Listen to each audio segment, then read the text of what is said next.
Kronologis yang dialami oleh tersangka SLR PL alias S ini adalah di awal atau sekitar bulan Januari tahun 2023, tersangka MDS mendapat informasi dari temannya, yaitu saudari APA, yang menyatakan bahwa saksi AG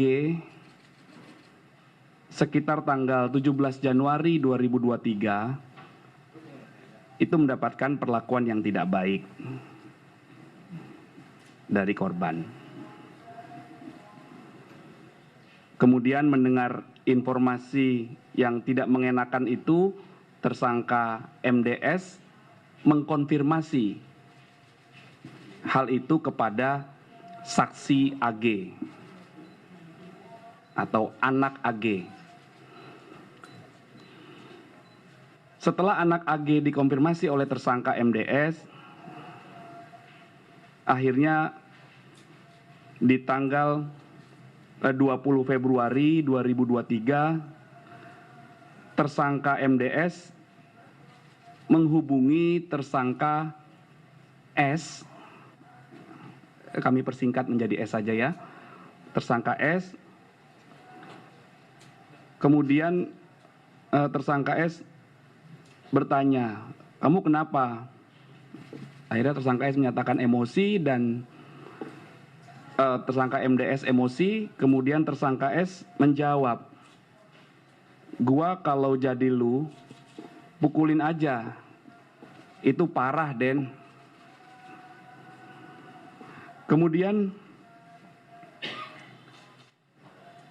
di tanggal 20 itu tersangka MDS, tersangka S, dan anak saksi AG bergerak dengan mobil milik tersangka MDS mendekati atau menuju ke arah korban. Saat itu korban berada di rumah temannya di daerah Ulu Jami, Pesanggerahan, Jakarta Selatan. Setelah sampai di sana, tersangka S bertanya kepada tersangka MDS, "Den, ntar gua ngapain?" Kemudian tersangka MDS menjawab, "Ntar lu videoin aja." Kemudian tersangka S bertanya, "Ya sudah, mana HP lu?"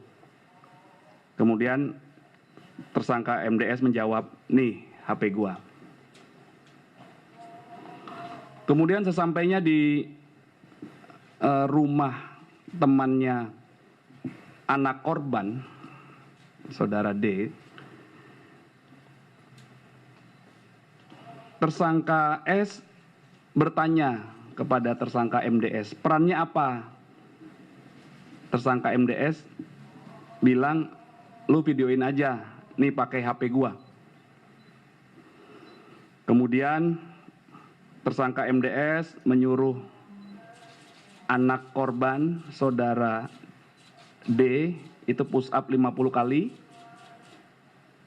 Karena korban tidak kuat dan hanya sanggup 20 kali,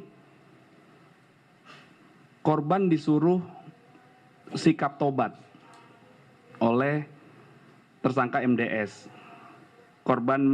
Anak korban menyampaikan tidak bisa, akhirnya tersangka MDS meminta tersangka S untuk mencontohkan sikap tobat. Kemudian anak korban D ini juga tidak bisa, sehingga tersangka MDS menyuruh anak korban untuk mengambil posisi push up,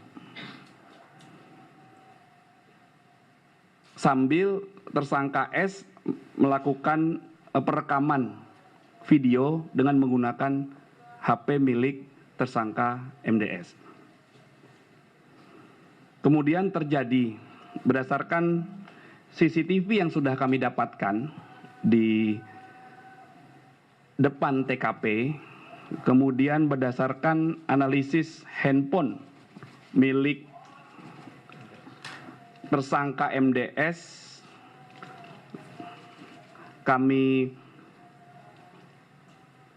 putar video tersebut dan kami tanyakan kepada para saksi. Para saksi menyatakan sesuai dengan apa yang video itu tayangkan, yaitu telah terjadi kekerasan terhadap anak korban D dengan cara menendang kepala anak korban beberapa kali, kemudian menginjak kepala anak korban beberapa kali, dan juga menendang perut anak korban dan memukul kepala anak korban ketika anak korban berada pada posisi push up. Saat itu tersangka S melakukan perekaman dengan menu video di handphone tersangka MDS. Berdasarkan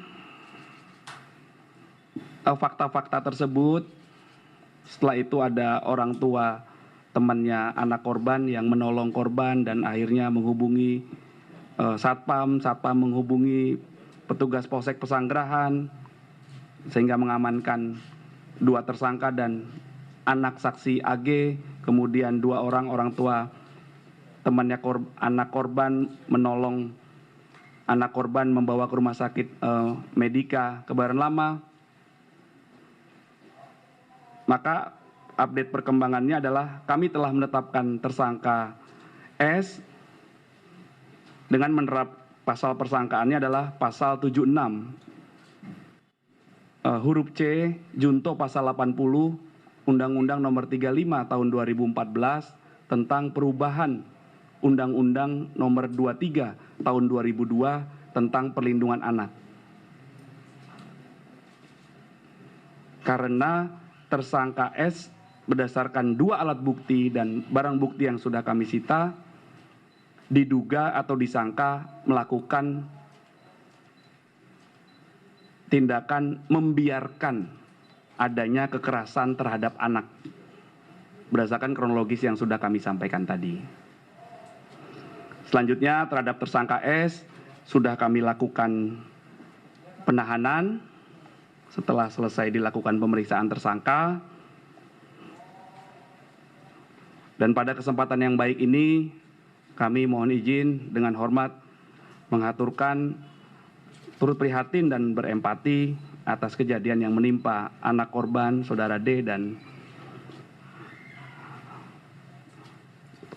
turut prihatin, rasa prihatin ini kami sampaikan juga kepada keluarganya.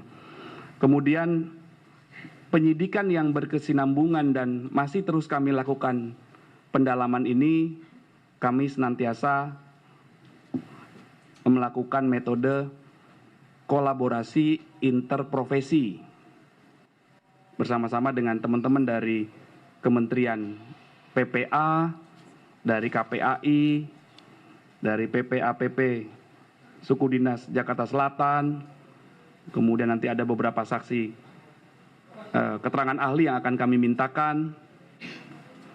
Kami akan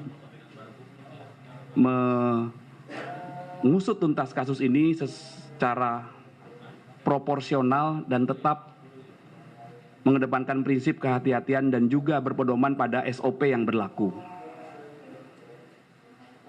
Kemudian pada kesempatan yang baik ini kami mohon izin juga memberikan himbauan kepada masyarakat apabila dalam menyelesaikan setiap permasalahan perselisihan yang terjadi mohon dilakukan dengan cara-cara yang baik. Kita punya budaya yang baik namanya musyawarah. Jangan sampai melakukan penyelesaian permasalahan dilandaskan karena emosi hingga akhirnya merugikan salah satu pihak dan juga melanggar hukum.